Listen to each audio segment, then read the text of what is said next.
Hi and welcome to another Memories Made. I'm designer Jen Gallacher, and today I wanted to show you a few ways to incorporate both stamping and manual die cutting into your projects. So today's layout is about my two sons, and my oldest son passed away 6 years ago from cancer, and my youngest was only about 4 years old at the time, and he has forgotten a lot of things about his big brother, including how he looks, how he sounds, and their relationship.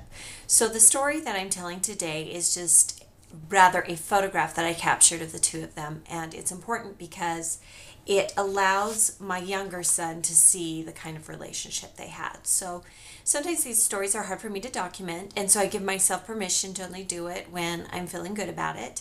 And there are still lots of stories about my oldest son's illness that I just have not been able to tell yet, and that's okay. I keep a personal journal, and some of them are in there, and there's even some that I don't include in there just because they're a little bit too powerful. So what we're going to do today is we're going to tell this story for my youngest son, James, and we're going to start with some pattern paper from American Crafts, and this is from an older line called Chap. If you do not have this collection or you cannot find this paper, look for a deep mustard pattern paper. We're going to go ahead and add some orange pattern paper from Simple Stories. And this is from a girl collection, but it worked so well with the color scheme I'm using today that it's going on a boy page. On the other side is doilies, so we just won't tell the boys. So we're going to go ahead and add that. And then this tag is from a Jenny Bolin pattern paper, and it has perforated edges on it. And I'll show you in the product list what it looks like. I'm just going to use the top of the tag.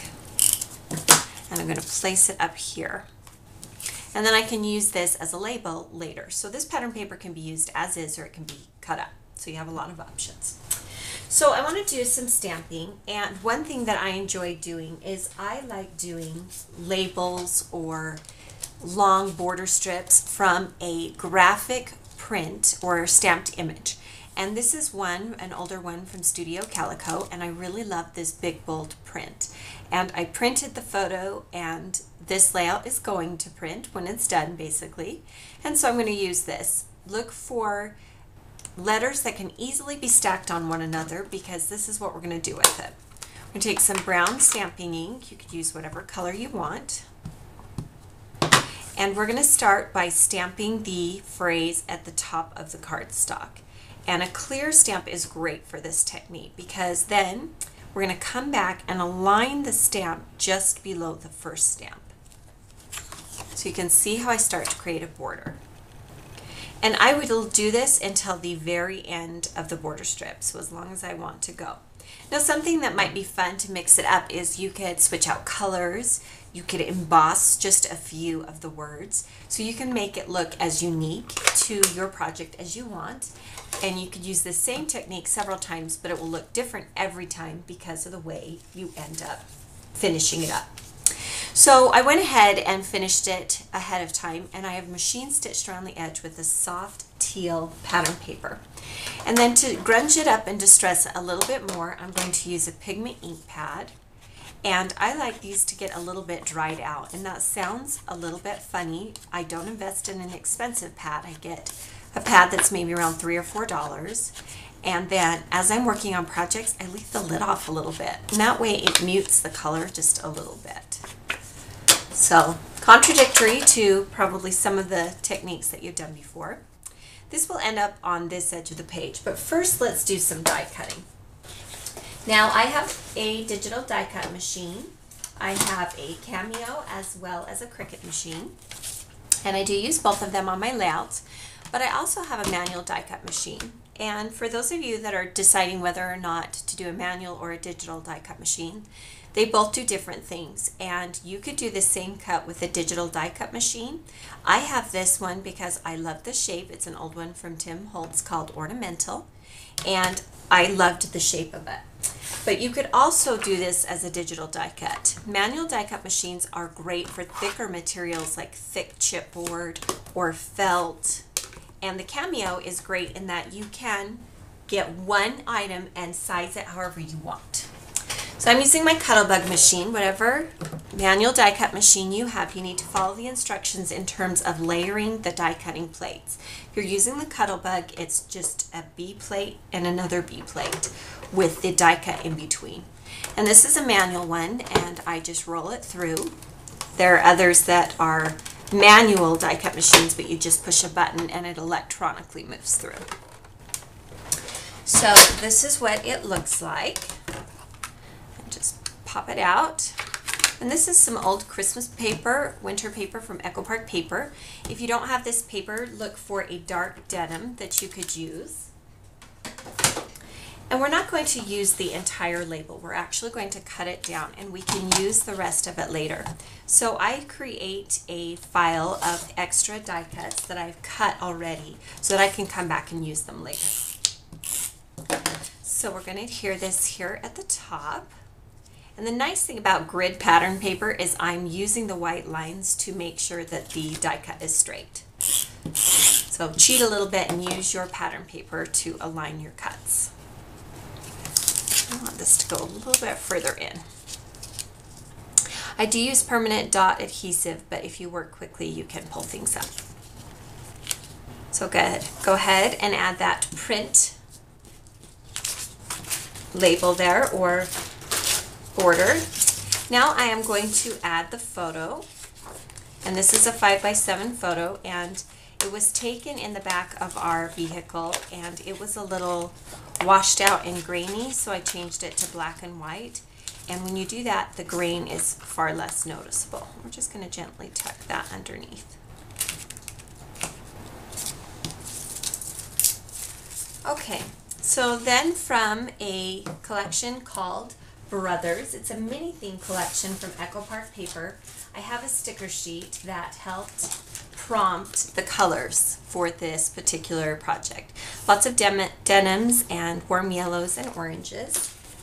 And we are going to use these numbers on the side of the layout. And I'm going to add an adhesive dot to them to give them a little bit of dimension and help them stand out a little bit. You could also do them flat if you prefer that, or you could mix and match flat and raised.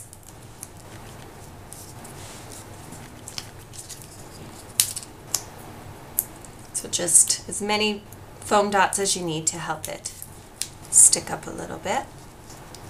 Make sure that they are upside right and that they align well together.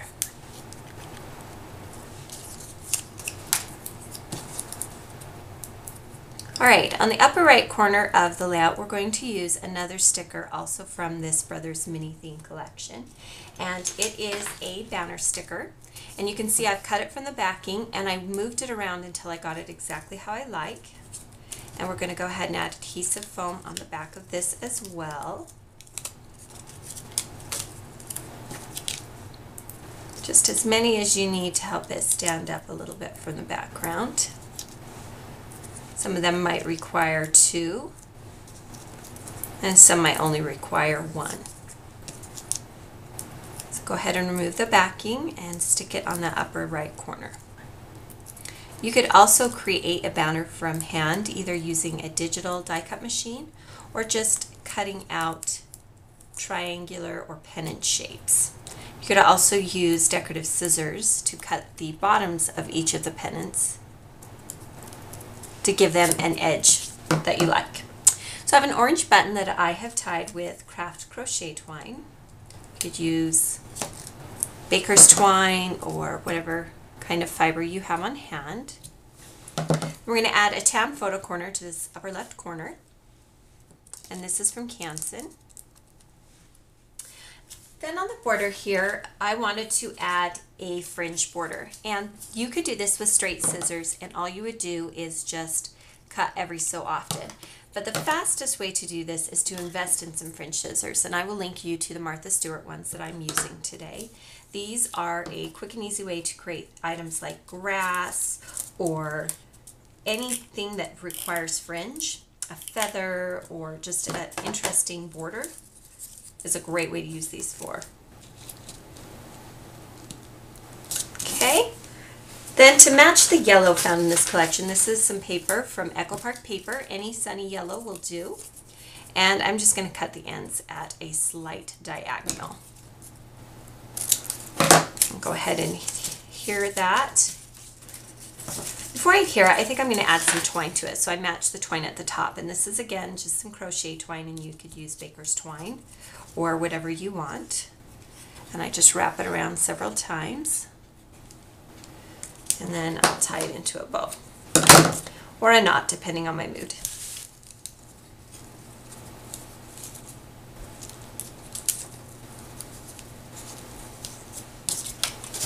And now we'll go ahead and adhere that to our layout. Right on top of this teal border strip. Make sure it's centered. And then the journaling talks a little bit about, even though my son can't remember his big brother very well, that I want him to remember that his brother loved him and that they had a important and strong relationship. So I'm going to cut these ends into a pennant, and then I'm going to ink the edges just like I did with the stamped border. That'll keep the design consistent.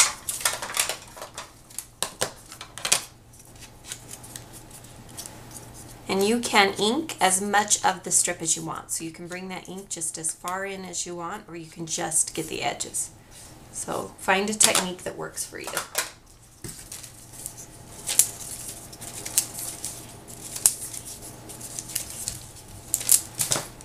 We'll just put that right here at the bottom. Now, for the title, instead of a standard typical title, I'm going to use this sticker that says, "Sometimes being a brother is better than being a superhero." And his big brother was very much a superhero to all of us. And so we're going to go ahead and use that rather than a die cut or sticker title. And we will overlap that down here on the bottom. Then to help us stand out just a little bit, I'm going to add some clothespins. And one is from Pebbles and says, "Hello."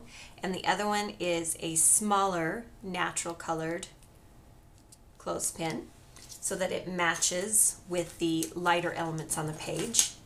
From the Scoot collection from Echo Park Paper, I'm going to use this small sticker that says, "Look at you." Once I get the basics of my page, I go back through my collections and I see what else I can use that matches, and then I start adding it to the page. I have some yellow pin stickers in a star shape, which is a masculine shape, so we're going to add that to the tag up at the top. And you can poke through the paper and adhere them on the back, or you can use them however you like. I'm going to add a star sticker down here to give it a little bit more dimension, and then some tan enamel dots. So just building some different textures onto the page. Let me show you up close what some of these detail shots look like. You can see here at the bottom. And then to finish off the look, I'm going to add a little bit of washi tape, and this is an orange washi tape. So just look for an orange masculine looking washi tape, or you could use something that's denim or wood grain. Let's go looking for boy tape.